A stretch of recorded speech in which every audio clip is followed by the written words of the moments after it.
Kentucky, this is Mary Jo Perino. Tonight, Louisville police released surveillance video in the David McAtee shooting case.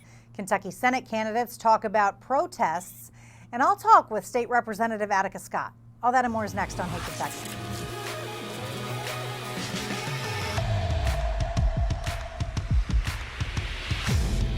Welcome to Hey Kentucky, along with LEX 18 Sports Director Keith Farmer. Keith, you spent how many years in Louisville?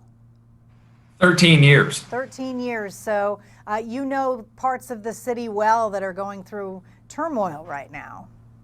Yeah, and I know the parts of the city that were already feeling the stress of some of this that has boiled over. So yeah, it's a difficult time right now in that city for sure. Sure is. Well, the story of a man shot to death during protests in Louisville this week continues to take twists and turns.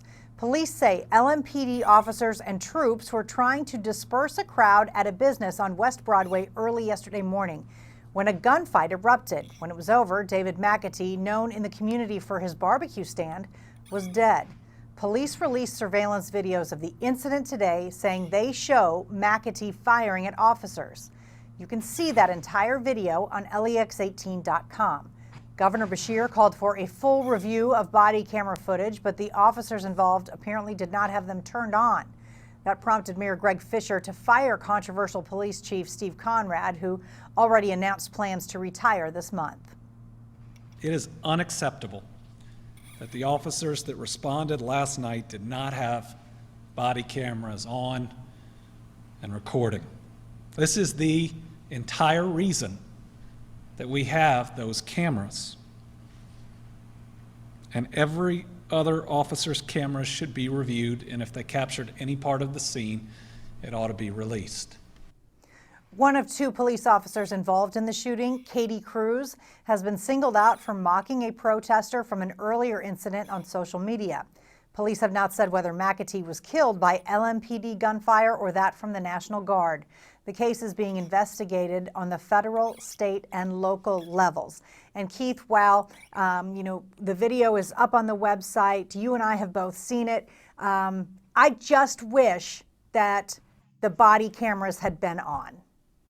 It's just hard to believe that they didn't have those on and running and recording.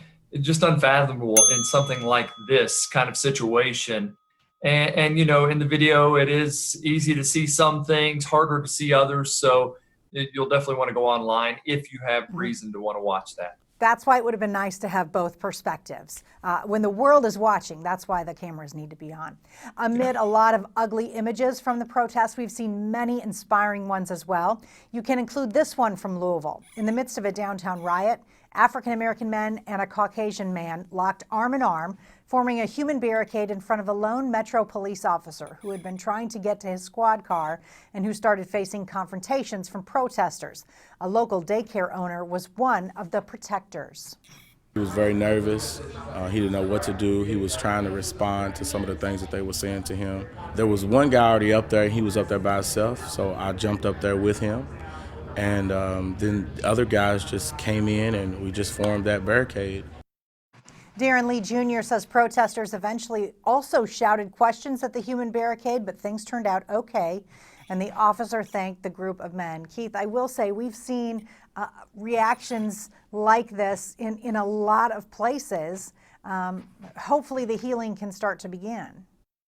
I think, too, we've seen some of these protests start to tone down a little bit and become less confrontational, and we've seen a lot more hugs, a lot more kneeling and praying together. We've seen things like this that give us hope that we can have those conversations now and that we can start to just gather together as one.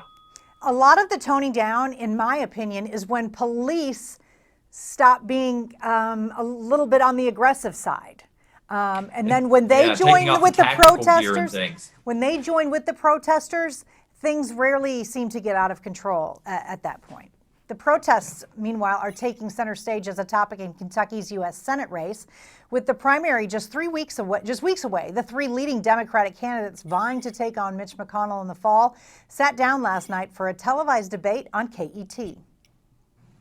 What you're seeing around the country with hundreds, and around the world with hundreds of protesters, show and demonstrators show that communities are hurting.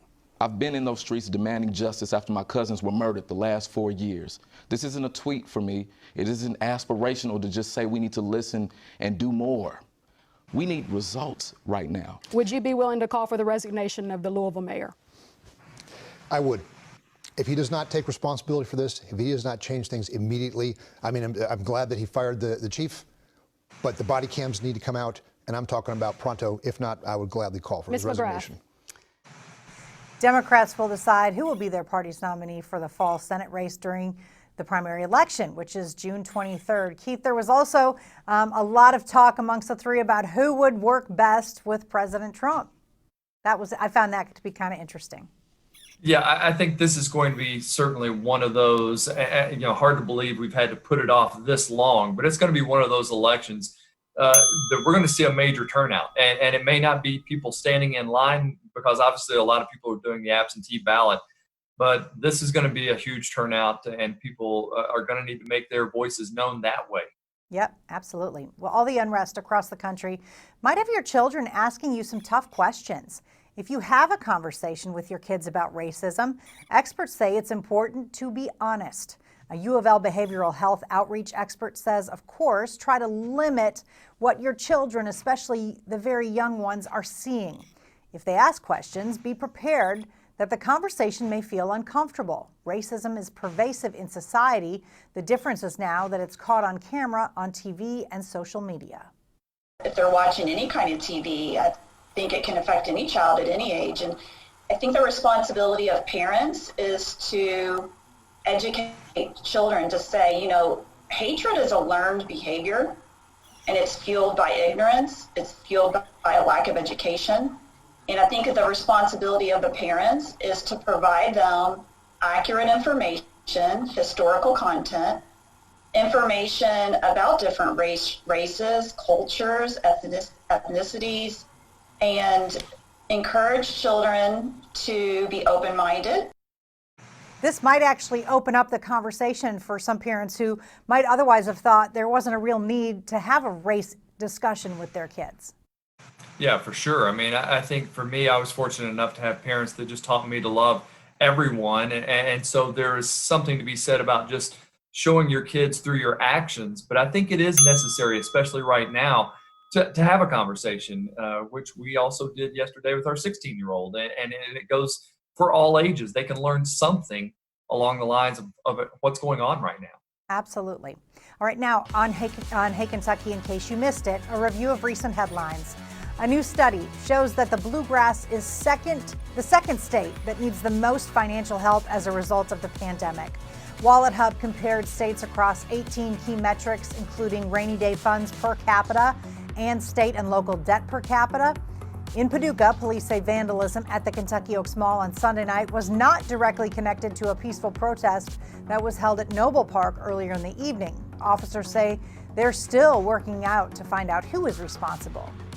And one of the state's all-time basketball legends has died. This morning, the family of Wes Unseld announced that the Louisville native and Basketball Hall of Fame inductee has passed away at the age of 74 following lengthy health battles. He may have been the best basketball player to ever come out of this state. Up next on Hey Kentucky, I'll talk with a state representative who has firsthand experience with protest violence. Louisville's Attica Scott will share her account of being tear gassed by police and her thoughts on the David McAtee and Breonna Taylor cases. Stay with us.